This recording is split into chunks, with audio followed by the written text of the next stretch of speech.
guys, welcome back to my channel. Okay, so today we're gonna be watching Tokyo Ghoul is Pure Violence. Now this is a long one. It's 38 minutes long. I think we'll watch the whole thing because I'm trying to get into the phase of watching more anime, like adjacent commentaries and things like that, because I watch it, but I feel like I don't really engage with a lot of like the anime world and things like that. Like I watch the show, and if I like the show, I like the show. If I don't like the show, I don't like the show. I'm not gonna go on social media and like search it up and talk about it, blah blah blah. But Tokyo Ghoul is one of my favorite animes, and I seen the thumbnail that said all he wanted was a girlfriend. I was like, all he wanted was a girlfriend. So if you guys are not familiar with Tokyo Ghoul, know that this is gonna be spoilers. Okay, I don't want to hear in the comments down below. But also let me know your top 3 in the comments down below, and maybe I'll give you guys my top 3 in a future video. But let's go ahead and see this video because it's already long enough. Grab some snacks, get your laundry ready, get your dinner. Like, let's get into this video. If there's one thing I learned from Tokyo Ghoul, is that when a cute purple-haired girl asks me to go on a date in a coffee shop, crazy. I should always say no. Yep. Run. Why couldn't you just live for me? You had a choice. Why didn't you choose me? Okay. Even if it meant forsaking your aunt? You have to keep me here now. Even if it meant hurting her? And they had to be done. Even if it meant killing her? Whatever it takes. Oh. Tokyo Ghoul is by all definitions a certified hood classic. I was still a noob in my anime career when I picked up this show, and after watching Attack on Titan and then going straight into Tokyo Ghoul, I was convinced that anime was no longer something just for kids, because my underdeveloped cranium was truly scarred by the disgusting, flabbergasting, Attack on Titan to Tokyo amounts Ghoul of is violence crazy. in this show. Give yourself a And break. then they try to mask it with this sensational opening talking about some Shigeteo, Shigeteo. And I love the Kaneki intro. It's wasn't getting beautiful. viciously tortured in the previous episode. I'm like, bro, what you on? So seeing as it's currently snowing in the UK, I thought what better time than to cover this classic right now. So let's cut the yapping and get straight into the meat and potatoes. The episode starts off, and at first it honestly seems like your average everyday slice of life. Hide is making fun of our main character Kaneki for taking a girl on a date to the bookstore, and Kaneki tells him that there's this other girl he has a crush on. Hide thinks it's Toka, and let me tell you something about Toka. The neurons in 15-year-old me's brain, for whatever reason, were activated. I blame Cartoon Network for the 2000s goth baddie epidemic. The actual girl he was talking about walks in, and her name is Rize. Now, as a professional bag fumbler, my aura scouter would have gone off straight away, because she is dressed like a Hello Kitty girl. Hide leaves to let Kaneki take the ISO, and let's just say my boy secured the package. Fast forward and they are chopping it up on a date. Chemistry is looking sensational, and Kaneki likes what he's seeing. She asks him to walk her home, and they get to this which path would you take type crossroad. Me personally, I would have told Shio from my Kami got killed that I gotta catch a train and she's gonna have to walk herself home, because what business do I got going down this ominous alleyway? This whole thing looks like a setup. Kaneki got zero survival instincts, and he's already on cloud 9 thinking about messaging the GC talking about some I just took this 10 out of 10 Hello Kitty girl on a dinner date. But whole time he didn't realize that he was the dinner. She opens her mouth like the car titan and takes a big bite out of his shoulder like a vampire, and then starts moaning like a Kagaguri character. She pops her car grenade and sends him flying through some crates before literally ripping bro apart. Like damn, she's using them tentacles like carnage. This really went from 0 to 100 in 3 minutes. Right when she's about to finish him off, a bunch of pipes end up dropping on her, seemingly killing both of them. Or so we thought, because Show Tucker over here has decided to do an unauthorized organ transplant between Rize and Kaneki to save his life. And I don't know how to feel about this. The American healthcare system would have really pulled some nonsense like this and then charge you like $260,000 for it. Allow me to update you on the law. In this world, there are creatures called ghouls. Now these ghouls are basically exactly the same as humans, other than the fact that they got super speed, super strength, super regeneration, and they can manifest these tentacle-like things called Kagune. And I won't lie, I mess with the concept. The only side effect is that they can no longer consume human food, and their only source of nutrition to stay alive is basically like human meat. And to be honest with you, I'd be mad too, because imagine one day you wake up and someone tells you no more pizza, no more chicken wings, no more lasagna, no more cheeseburgers. See, I never thought about it like that. Like, damn, especially if you have like a ankles, I'd be sick. So it turns out due to the organ transplant, Kaneki has now been turned into a half ghoul, and Rize is practically sealed inside him like Naruto and Kurama. Kaneki is slowly starting to go insane because of the hunger, and he says he can smell some good eats just for it to be another ghoul munching on a human. And honestly, this guy seems pretty chill. He even offered him a piece of human meat like it was a chicken nugget just for him to get one tap by A this guy. taco. Nishiki chokeslams Kaneki and starts talking, saying that this is his territory and no one can feed on it. These ghouls are starting to sound gang affiliated. Toko pulls up and this is when we find out that she's a ghoul too. So Nishiki and Toka get ready to squabble just for Nishiki to get speed blitzed and sent packing with his tail between his legs. He ain't who he think he is. Toka forces Kaneki to eat some meat and Kaneki insists on not eating it and holding on to his human side, which is fair enough, I guess. Your life is nothing.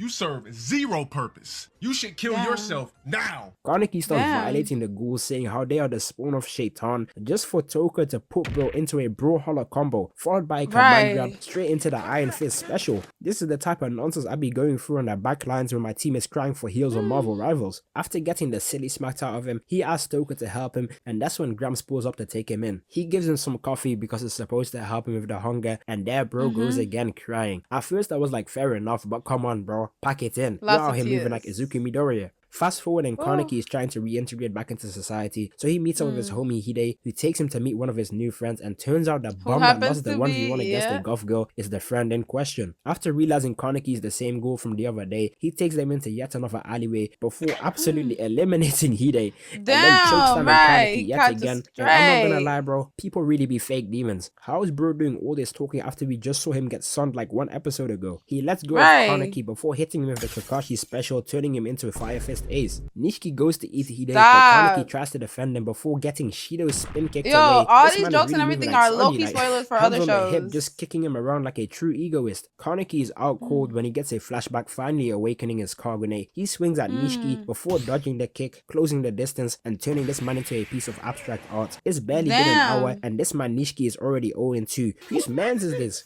Go home! Rize spawns in and starts talking to Kaneki like the Green Goblin Mask talks to Norman Osborn. She's telling him to eat Hide to recover his strength, and just as he's about to give in to his primal desires, Toka steps in and basically off-screens him because the next scene is just Kaneki waking up on the couch. The old man gives Kaneki the option to come work at his coffee shop called Anteku so that they can take care of him. Anteku is basically like a safe haven for ghouls in the 20th ward, and Grams runs the place by keeping the 20th ward in check. So now we spin over to the human side, and turns out there's basically like a special government organization called the CZG Doves who actively fight the ghouls and try to protect the humans. This causes some type of one thing about this show, it really dynamics shows the psychology it can be difficult of both, to distinguish who's actually right or wrong. And this white Uncle Ruckus is one of their strongest members. Grams thinks Kaneki should have a mask because ghouls use masks when they go out to eat to prevent their faces from being seen. So Toka takes him to the zesty guy who's rocking the Gwen haircut. But that's when the actual zest demon pulls up to the cafe. This man is dressed like the pimp from Boondocks and is radiating so much zestiness. Just imagine Hisoka, Shido, Bun Clay, Drake, and Lil Nas X. Hey, leave Bun Clay out of this character. He straight away leave starts Bun Clay. touching He on had Kaneki a before leaving the shop, and Toka tells Kaneki that he should be careful around him because he's no one of longer the 20th no ward's more. parasites. So what do you think this smooth brain Neanderthal Kaneki does when he basically gets asked by this guy to meet up? Despite the zestiness and despite Toka's warnings, Kaneki still decides to meet up with him, and whilst they are chopping it up in yet another coffee shop by the way, Kaneki cracks the glass, causing him to bleed. So this Hisoka regen takes the cloth with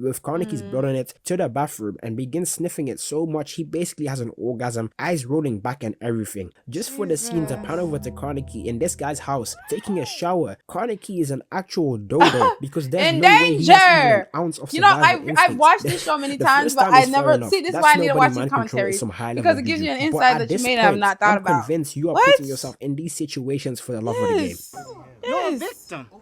Here we go. Turns out Hisoka over here runs some type of underground come down with me where he brings people to be eaten for entertainment purposes, and this dumbass Kaneki is his next victim. They call up Shmo from Dark Souls like it's some type of boss battle, and he starts walking towards Kaneki before swinging and missing, and now that I got a better look at him, I'm convinced that's Queen from One Piece behind the mask. You're not slick, bro. Kaneki is trying to dodge him before hitting him with the Sonic Sway, so he tries to hit him with a side air, but this man has been on that Mike Tyson neck training. Kaneki gets sent flying and gets hit with the Great Ape Vegeta command grab, but at the very last second he turns into his ghoul mode, breaks free, and Superman gut punches Fat Gum. That's when everyone realizes he's a one-eyed ghoul, including Hisoka, so he ends up saving him because he wants to save a Kaneki all for himself. And I'm not gonna lie, another fatherless child, because if he had a papa, he could have at least been told about stranger danger or something. He makes it back to his place but ends up seeing Nishiki getting jumped by blue-collar construction workers. The first season isn't even over, and this man Nishiki has taken nothing but L's like Yamcha. Kaneki decides to save him and weaves the 2 hits before cracking him with the Ryan Garcia left hook. Kaneki saves Nishiki, but not even 2 hours later, Nishiki's girlfriend gets kidnapped by Hisoka in an attempt to get at Kaneki, and as it's looking right now, I might have to put Nishiki in the Hall of Bums. Kaneki and Nishiki team up to go and save his girl. Wait, why do I see other people in there? They pull up to this church, but they didn't realize they walked right into a boss battle, because Hisoka starts talking crazy, saying that he's going to eat Kaneki.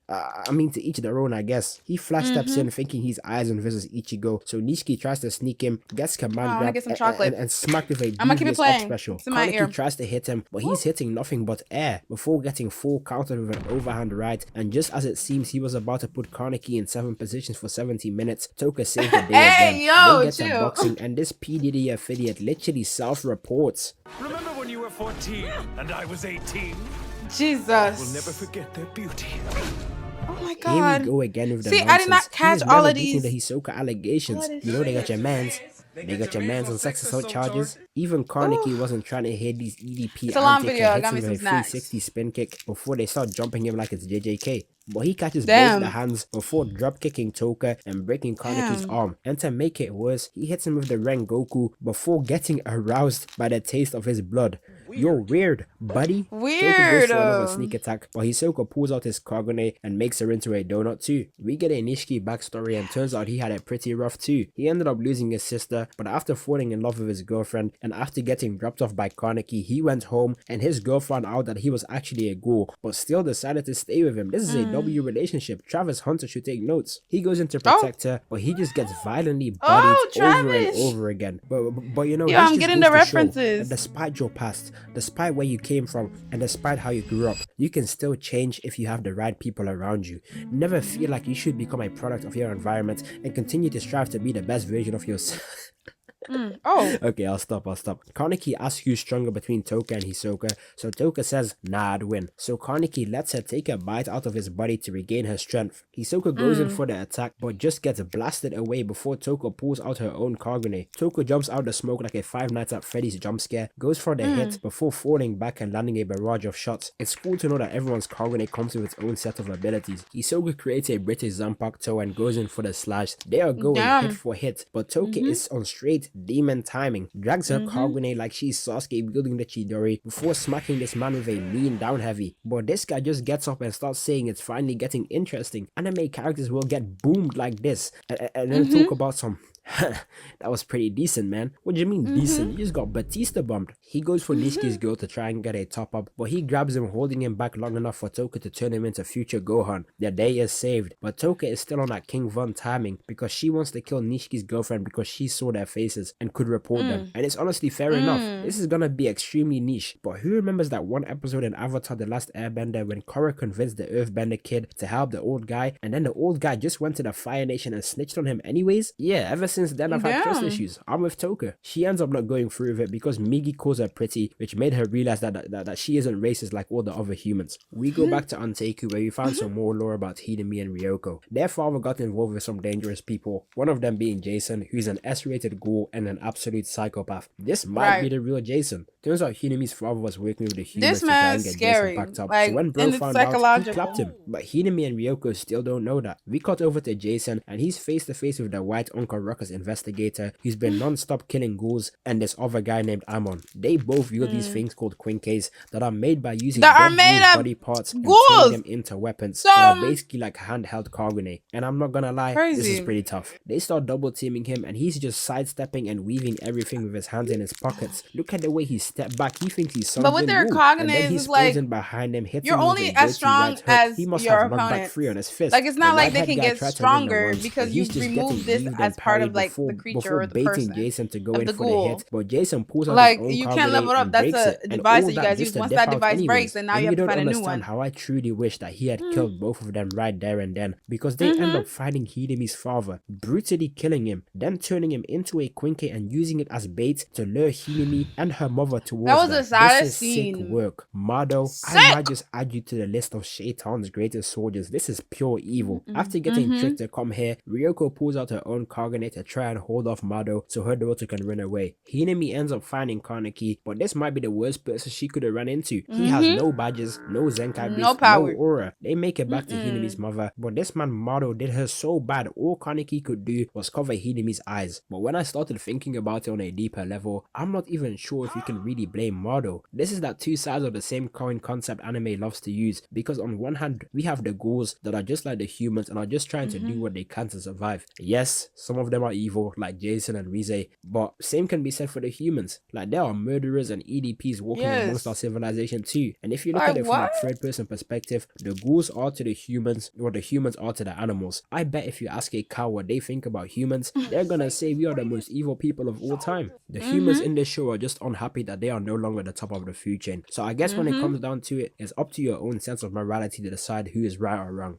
Now when it comes to me personally, I'm starting with the ghouls. Mado K, I hope you get packed. You remind me of Seryu from Akame ga Kill. Kaneki breaks the news to the rest of Anteiku that Ryoko has been eliminated, and everyone in Anteiku is trying to stay calm and assess the situation. But Toka is 10 toes, ready to get back on side like King Von, and that's exactly what she does. She goes to spin back. She puts on her mask and hits my man with the Sukuna slash before eliminating this guy too. Luckily for him, Amon was there, but without his Quinke, he's just another gym bro. Toka Naruto runs in, goes for the head kick, followed by the leg sweep into the Orewada Strikada football kick to the cranium. She jumps into the air and starts spamming like them Iron Man mains on Marvel Rivals before going in with the knee and walking him down. But luckily for Amon, the white Uncle Rocket steps in and calls the ISO. Toka manages to dodge whilst wearing them Lely Kelly shoes and stands at the top of the pole like Itachi before going in with the close combat. But this man Mado is damn near Sonic Sway and going toe to toe with the ghouls. This is insane. He can't be a regular human. He trips up Toka and ends up cutting it in the arm, forcing her to run away. Even though I hate him, why are old men in anime always so tough? But hey, you know what the word on the street is. You miss once, you spin again. This time Kaneki decides to tag along, activating the team up ability. Hinamine is left Anteiku because she could smell her parents, but turns out it was yet another trap. Toku goes to win it back with Mado, so Kaneki is tasked with holding off Amon. And he actually looked tough if he wasn't wearing some turquoise green hoodie. Someone get this man a Nike Tech fleece. Kaneki goes in and he's basically getting nailed, bro. Amon pulls out the Quinke and sends bro off the stage with one swing. Kaneki and Amon are basically just having a presidential debate, arguing who's right and who's wrong between humans and ghouls. But you know what? Forget all the real issues. I say we just ban TikTok instead. They are trying to set up Kaneki and Amon to have some kind of Shonen, Kakashi, Obito, Vegeta, Goku type rivalry, but I'm not seeing the vision right now. Kaneki is using the Forfin method to try and get through to Amon, talking about some I have no enemies, but unlike Forfin, he wasn't gonna see it all the way through, because if all else fails, we'll just revert to violence. He calls on Rize the same way Yuji calls on Sukuna, bites Amon on the arm, pulls out his Kagune, and they get to squabbling. They continue to go hit for hit, bar for bar, meat to meat, until Kaneki manages to break Amon's Quinke, and he is holding Rize back, got him out here looking like Austin, straight tweaking. We got over to Toka and she gets pulled up on by Mado, and this guy is beefing with a child. This man is 46 and his ops is 8. Stop it. Get some help. He's talking to her like this is a COD lobby. It's not that deep. You ain't never gonna be shit. Your mama ain't never. Your mama wasn't shit. Your daddy wasn't shit. You think you gonna be some shit? She quite literally has done nothing to you. You killed her mother. You turned her dad into a whip, and you are baiting her with her mother's remains. Ghoul lives matter. You are really the embodiment of Uncle Ruckus. He's racist to black people and you're racist to ghouls. Toka squares up ready to spin back, but Mara got all badges maxed out. Zenkai boost to the brim. He's dodging all the hits, forcing Toka on the back foot, but she managed to immobilize him, finally landing a clean hit. And just as he's about to lose, this sick scallywag pulls out another Quinke, and it's Hinami's mother. Toki becomes enraged and leaps in, but she just gets knocked down and grabbed up by the tentacle monster before getting turned into another member of the Donut Clan. Mado could have easily killed Toka, but this guy is really in it for the love of the game and grabs Hinami and tries to kill her in front of Toka, but when it seemed like it was over, Hinami awakens her Kagune and snatches Mado's hand. Absolute cinema. She locks in and starts soloing Mado, cutting off his legs, sending him flying, allowing Toka to finish him off. And all I gotta say is, up back in the air is guess what? He's still be that right now if you niggas ain't gas him up. Be smoking on that Mado pack, baby. They tried their absolute hardest to make me feel like an ounce of remorse for the sociopath, but I did not care. If I was Toka, I would have pulled up to his funeral just to make sure he was really dead. They go back to Anteiku as some time passes, slowly bringing back peace to the coffee shop. After all that trauma, yeah. I gave you one job and you blew it, you dumbass. Forget I said anything. This is Tokyo Ghoul. There is no such thing as peace in this show. Let's go back, shall we? We're getting into season 2. Turns out this gang called Aogiri has been waging war on the Doves as they are planning to take over Japan, and this other guy who's in love with Rize or something wants to find her and says that he can smell Rize on Kaneki, so he starts swinging for him before Kaneki knocks bro out with the John Fury headbutt. And that brings us back to this Aura farmer, because literally no one is watching, but he still decided to jump off the building like this. He breaks through the glass and kicks this guy. Turns out he's their boss, and he's also Toka's little brother. And then to make it worse, this Jason brother comes through the door looking like Shaquille O'Neal, followed by Bon Clay. He ends up taking a liking to Kaneki because he smells like Rize and says she's gonna kidnap him before backhanding Toka and command grabbing Kaneki. This scene always cracked me up. It reminds me of the time Spectacular Spider-Man got sunned by the tombstone. Toka gets dropped by her brother, and Jason starts violently beating on Kaneki to the point that even the people in the show feel like that he's doing too much. Gramps and Yomo came back from their scouting mission just to realize that Kaneki has been snatched and Toka is on 12 HP, and the coffee shop has been left in ruins, so he begins assembling a strike team for a Kaneki retrieval mission, and of course they call upon the Zesty man himself for support. We cut back to the CCG, and after Mardo's death they recruit this femboy, and when I first watched this show and you told me with a gun to the back of my head to say if she's male or female, I wouldn't have been able to tell you. Bro, I don't even know why he's saying she, because I thought it was him. Was telling me that this guy was going to be a problem. The Doves have decided to go and get their get back against Aogiri tree, so both Aogiri, the Doves, and the guys at Anteku are preparing for war. Fast forward, and Anteku has moved in to try and rescue Kaneki, because he wanted to go on a date. And Aogiri are starting a literal war. And Aogiri isn't even really using the Kagnes like that. They pulled out the ARs like it's Fortnite, hang, and they are low-key beating the trained soldiers. That's when this fanboy equips his motorbike, jumps into enemy territory with nothing but a knife and an Uzi, and proceeds to clear the entire first floor on his own. I ain't gonna lie. That was tough. The Doves start making good progress into Aogiri's main base, allowing Anteku to sneak in too. And is that a machine gun Quinke? They really put a switch on a Quinke and are using it to blast the opposition. I swear anything is possible with these things. We cut over to Kaneki, who's been trapped in Jason's torture chamber, where he's experiencing torture on a level that I can't even begin to fathom. Allow me to list some of them. He first cut off his toes and fingers and forced him to eat them so they would regrow. He injected him with some secret P. Diddy baby oil. He then put a live Chinese red-headed centipede into his ear so it could run around in his brain, and whilst he was doing all of this, he continued to ask him the iconic question of what's 1000 minus 7. Now if you're confused as to why he asked him to count down like this, it's to make sure that his brain stays mentally aware enough to feel every molecule of pain. And when I first watched this, I thought he was in there for like half a day, which would still be crazy by the way, but no, he was in Jahannam for 10 whole days. What 10? I don't remember that long, my but brain chemistry was altered after watching this. I was genuinely uncomfortable. Kaneki gotta be top 3 anime characters who went through the most pain. Name someone else in the comments who had it worse. If this was happening to me, I'd be looking for a hospital lamp thinking I was stuck in some kind of crazy nightmare. They tried to give us Jason's backstory saying he went through similar things and that's why he's doing what he's doing now, and then blah blah blah blah blah. Tell this bum to go watch Vinland Saga or something. This is not a valid response. Kaneki being tortured so much, it forced him to face his internal struggles whilst being antagonized by Rize. She's claimed that he's in this situation because of his own fault, and that his tendency he was taught by his mother of being the one to suffer over someone else having to suffer is flawed. She tells him that he shouldn't light everyone else's candle without realizing he's burning out, and that the inability to take action is indeed taking action. And as the episode nears its end, we get this beautiful sequence of Kaneki finally letting out his true emotions that he's been holding in for more than a decade. And you know, it's truly beautiful how they have chosen to portray the clash of ideals between Kaneki the people pleaser and Rize the self-sufficient one. Sometimes to protect one thing, you have to have the resolve to let go of another. And once you are able to accept that reality without pondering on whether you made the right choice whilst always staying true to yourself, that's when you'll reach a true state of inner peace.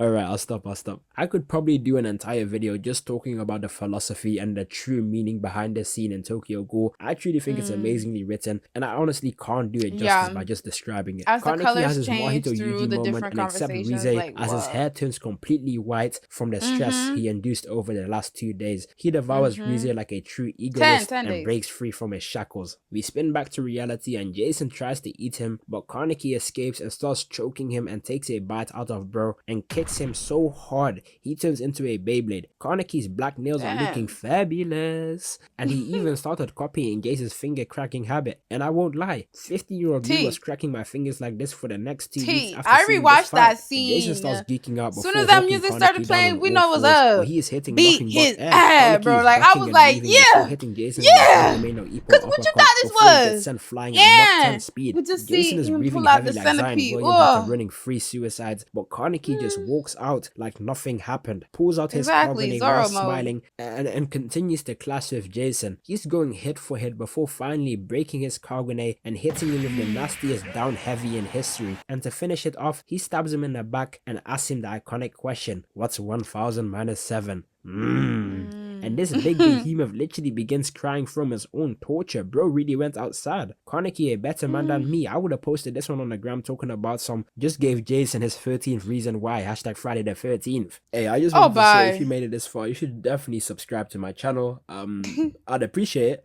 And it's free, you know, it's free, it doesn't cost anything. I'm almost at 100k subscribers, so if you want to be one of them OGs that was here before the 100k, you should definitely subscribe. Alright, let's get back to the video. We spin back to the dolls, and they are about to square off with the owl, who's the leader of Algiri. They equip their Quinkes, and they are wearing armor made out of glue like it's a Monclesi body warmer. They charge in and eat all the hits before landing double slashes on the owl. This is really how me and my But he's only been talking about season 1. I think he was gonna go over season 1, 2, sending them flying like a sack of basmati rice. They unlock some type of demon mode with their Quinkes, and they start boxing like. I should look at the title. This is like watching a Fate Pure Stay violence. Night fight. Okay, it doesn't However, say this season 1. temporary stat boost comes at a price because the Quinkes end up eating them alive. The owl spares them for whatever reason, and even saves their lives when the building starts collapsing. We spin over to Toka and her brother, and she's getting mixed all the way up. I know for a fact he plays Brawlhalla, Smash Bros, and Sparking Zero. The way he was extending his combos, he lands on top of her. And I think this is season 2.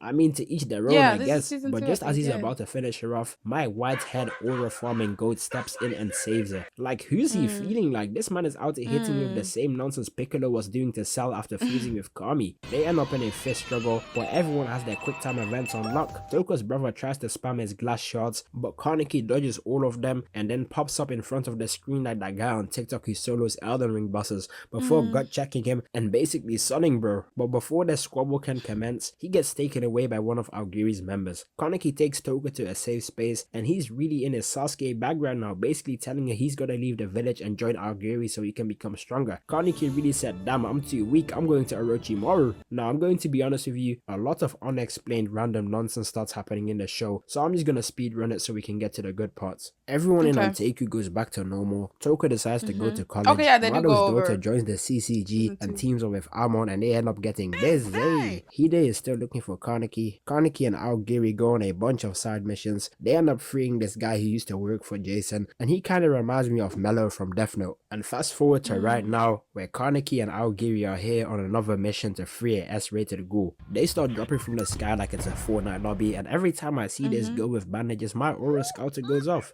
Based off the build, you'd really think Algiri is really being ran by Megumin. We spin over to the femboy, and who decided it was a good idea to give this demon a scythe? This trait is exclusively reserved for small anime girls with overly large weapons. The one-eyed twins we saw earlier run into Juzo, and turns out they actually went to the same school when they were younger. And to keep a long story short, this man has been a psychopath since day one. People will be like, there were no signs, and then see their child squishing ants like this. They start full court pressing him, and they manage to land a combo attack just for this guy to turn into Jack the Ripper and start impaling these guys like Killer B. He's 2v1ing two higher tier ghouls without his Quinke. I gotta respect it. After turning one of the twins into Sasuke, she picks up her scythe and lands a critical hit on bro, all while having a smile on his face. They end up retreating and living to fight another day. Whilst that was going on, Ayate finds out what happens to his father. Yeah, they turn this man into a Nike Tech fleece. Imagine fighting your ops and they step outside wearing your own father's That's armor. what's psychotic about this. The doves are literally using weapons made from the things that they're going and killing. Like, what?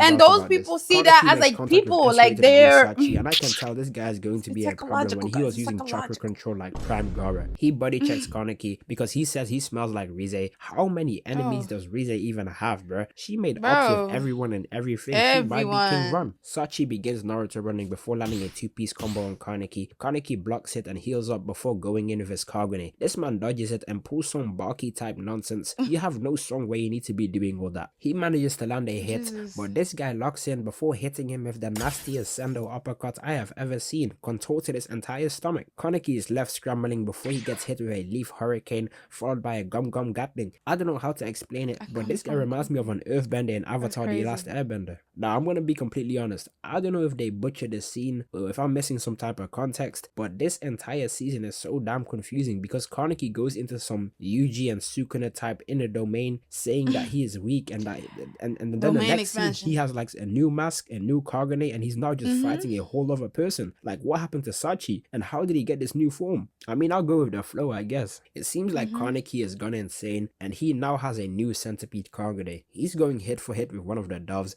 and I have been trying to ignore it, but this has gone on long enough. What is this haircut, bro? We need the hood's greatest minds to come together and try and get you right. Someone call Scissor 7. They continue to clash and Kaneki is kinda dogging him right now. He's jumping all over the place like Gran Torino before he gets caught lacking and basically gets they're fighting Kaneki seasoned is out here talking people. like Gojo after losing Like to Toji before he speed blitzes this guy and begins eating his Monclisi. Amon runs into Kaneki and they are trying their hardest to set up that Naruto and Sasuke dynamic. He tries talking to him, but when he realizes Kaneki has gone insane, he starts piecing him up before the owl comes through, sweeps him up, and they disappear again. When I first watched this, I kind of thought people were over-exaggerating with season 2, but during the rewatch, it's clear that they have left out a bunch of relevant context. Fast forward a couple days and Kaneki is going through it right now. This reminds me of when Yusuke took Genkai's power in that cave and he started tweaking out. I'm guessing he's kind of being haunted by Rize and Jason, like how Thorfinn was feeling in season 2 of Vinland Saga. We meet the green-haired writer from earlier and I'm low-key starting to think she's that owl because she got some weird obsession with Kaneki. She meets her with the doves and basically just gets the snitching and tells her that the Anteku coffee shop is super sus. Kaneki pulls up to Anteku to ask Grams for help and that's where we find out that he used to be some like top-rated ghoul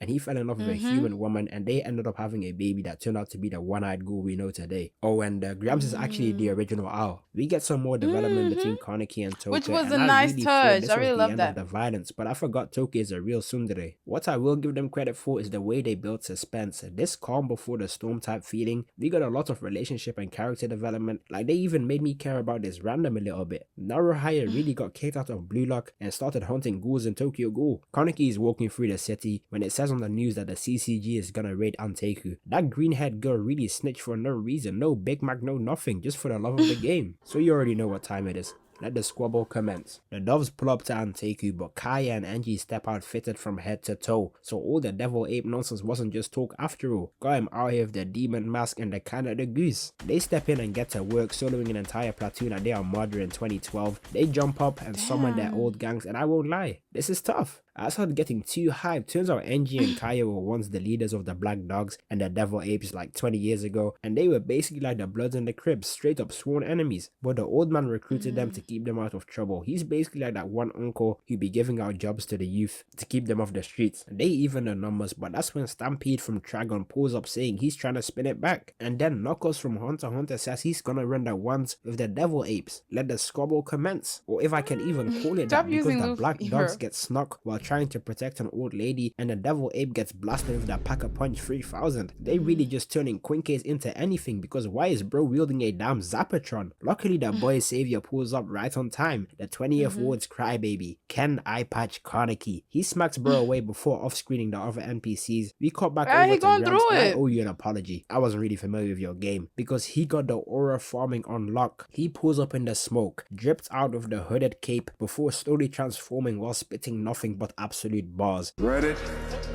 run from it, destiny arrives all the same. And now it's here. Or should I say, I am. Joker tries to go out and help, but I'm gonna be honest, you're not that guy, pal. Trust me, you're not that guy. Luckily, the writers agreed because they just have her running a half marathon for the remainder of the episode like she's playing Sonic Frontiers. Damn. Ready? Go! We cut back to the owl, and he's a one-man army, just soloing hundreds of men in actual seconds. I know he feels like LeBron. This guy is like 68 and still dominating everyone in the show. The two investigators with the Montclair puffer jacket starts jumping the owl, and they hit him with the hold up. Is that the stuff they use to take down the armored titan? They really making anything out of these squinky? Is that the Rivers of Blood katana? Did that man Nah, fly? bro, it's only a matter of time before they start making bankais out of these squinkies, bro. They start pressing Gramps and sending the femboy, and he kind of starts cooking. This guy's really going toe-to-toe with the owl like some certified Elden Ring speedrunner. They are really giving the owl the JJK treatment. No fair ones when you're fighting the CCG. Juzo and Shinohara got 99 chemistry. He grabs him and throws him back in for more chip damage before they hit bro with a maximum pulse, putting in straight work. This is how it feels to be on objective as a vanguard when your whole team is dead. The owl starts getting flashbacks, and I'll be honest, it's time we start looking at the other possibilities. Gramps went out like a G. He's basically Whitebeard, putting in straight work to the dying breath. These guys start celebrating, getting hyped as hell, people dancing and jubilating, but in the background a noise starts playing. Ah, shit, fuck me, shit, what the fuck?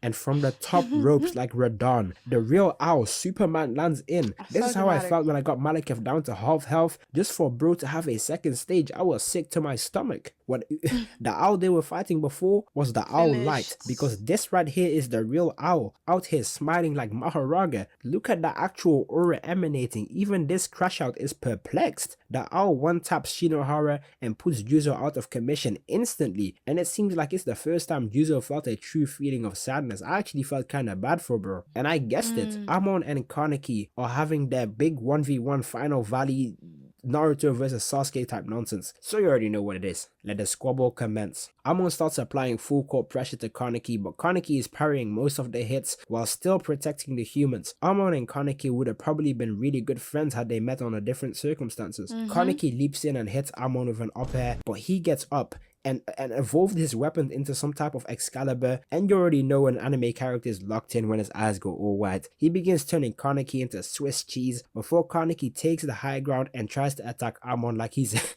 Iron Spider, then turning into a Sekiro player to perfect parry all the hits. They are both taking heavy chip damage, and it seems like they are low-key enjoying themselves. I wish we got a little bit more development and character interactions between these two. Kaneki takes off his mask and asks him for his name before they start charging up their final attacks, and it seems like Kaneki has left victorious. What a manly man Amon is. Kaneki is on 2 HP, and this honestly ain't a bad place to bleed out. We cut back to the Zenkai boosted owl, and that's when Satoru Gojo? My aura scouter is on the charts. It's over 9,000. White hair, tough fit, blank expression on his face. I know he's a demon. Arima, the guy who they've been hyping up like he's Prime Murderer, Prime Roger, Prime All Might, has finally pulled up, and he did not disappoint. He pulls out his Quinky and starts 1v1ing the owl on his own. Steps in for chip damage, pulls out, followed up by a lightning tracking beam before pulling out his second Quinky, and he starts spawning in venom strikes while spamming his lightning blade. The owl cuts in and tries to go for the attack just to get his arm cut off before running away.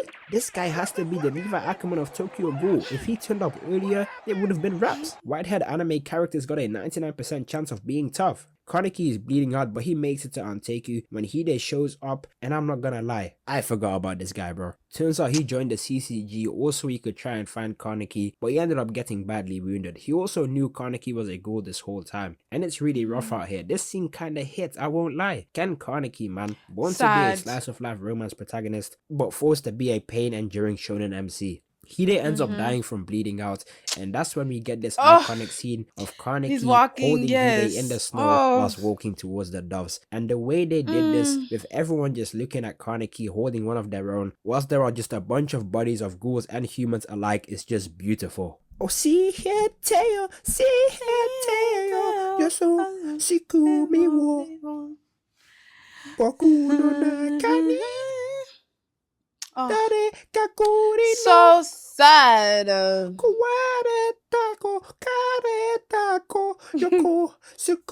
think he's trolling. Okay, alrighty. And that is Tokyo Ghoul. Do you see why I love it so much? It has so much internal dialogue, like with ghouls and humans, like living in the same environment, and then who's right, who's wrong, and the fact, oh my gosh, what pissed me off even more is the offense of season 3, right? Because when you open season 3, it's a completely different show. It's a completely different show, because what I wanted to do was to see what's happening now, because his friend just died. Like, he's literally carrying his friend, who was the only person in this whole show that we learned that he could confide in. And the fact that, like, his friend cares so much about his friend, he did care so much about Kaneki that he went to join the Doves so that way he can look for him and, like, try to help him in a way, like, and he ends up dying. Crazy. Spoiler alert. I still say go ahead and watch it so you can fully experience it, because it's definitely a beautiful show, and it's only 2 seasons, and I believe it's 12 episodes, so just 24 episodes. So it's a nice little watch. Not a lot of commitment like One Piece or the other majorly long shows, but I definitely recommend it. You guys, the video is already getting really long, so comment down below your top 3 and let me know if you watch Tokyo Ghoul. What did you think about it? What were your favorite parts? Who were your favorite character? My favorite character is honestly Kaneki, because he went through all of this. But, you know, like, I feel like the decisions he made were valid. Some were questionable, but regardless, right? But with that being said, thank you guys so much for watching. I'll see you guys next time.